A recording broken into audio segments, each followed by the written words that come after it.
did you know when you had the right idea? Ooh, the right idea.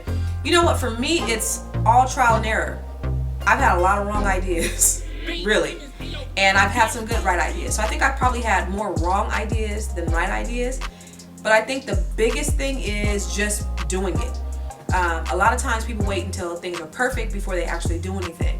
And so my challenges to everyone is to just do it, figure it out.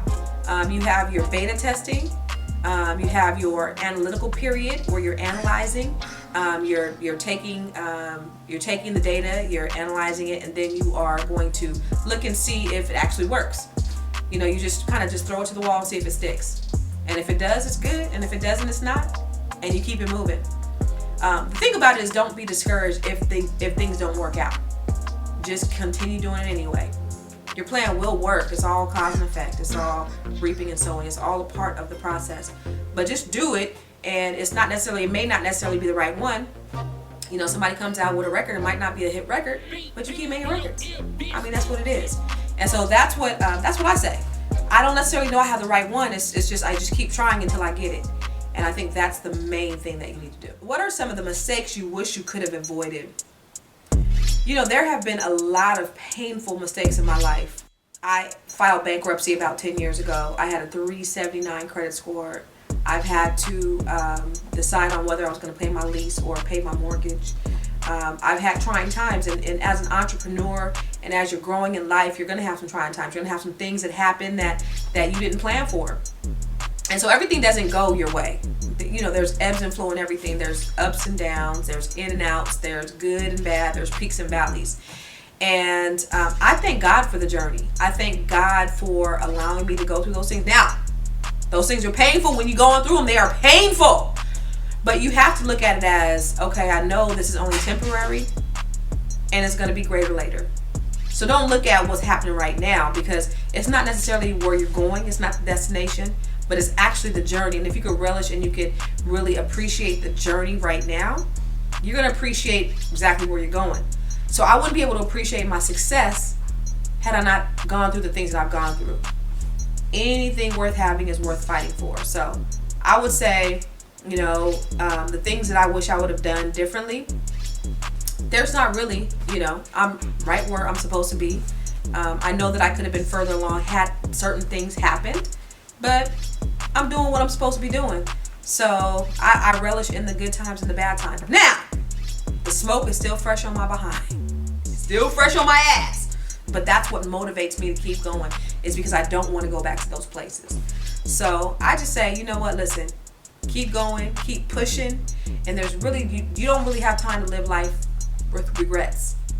Because if you keep looking backwards, then you'll never look forward.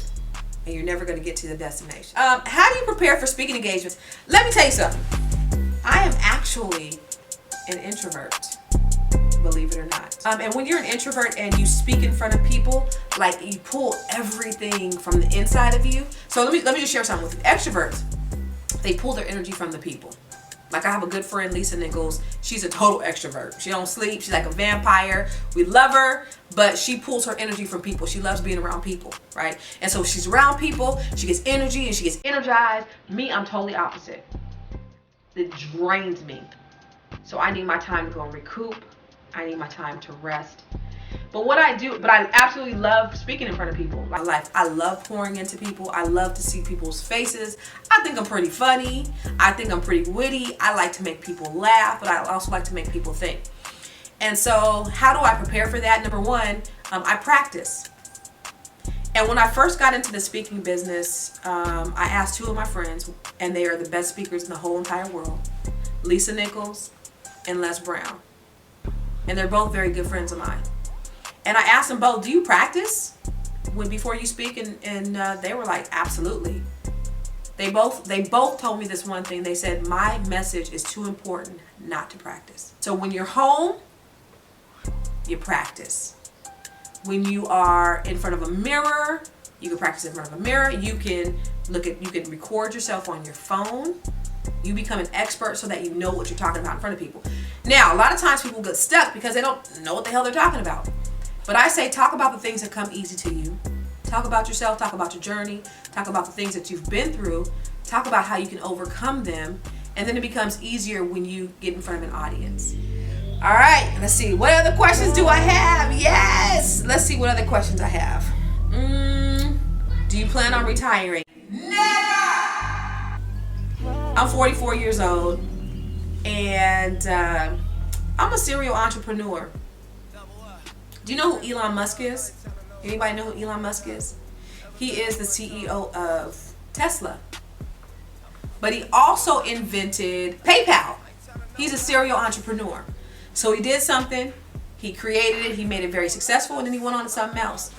That's where I kind of see myself. I don't really think I'm going to retire. Like, there's always something to do. And there's always a new challenge out there. There's always new ways and new things that you can explore. So for me, retirement, not so sure that I'm going to retire, but I'm only 44 right now. Being the descendants of slaves, unfortunately, we weren't counted. We weren't in the census. And so we don't know, a lot of us don't know our ancestors. They didn't really make a mark in this world. And so it's my goal to do things differently. I'm working towards leaving something, doing something great, so that my children and my children's children can know who I am.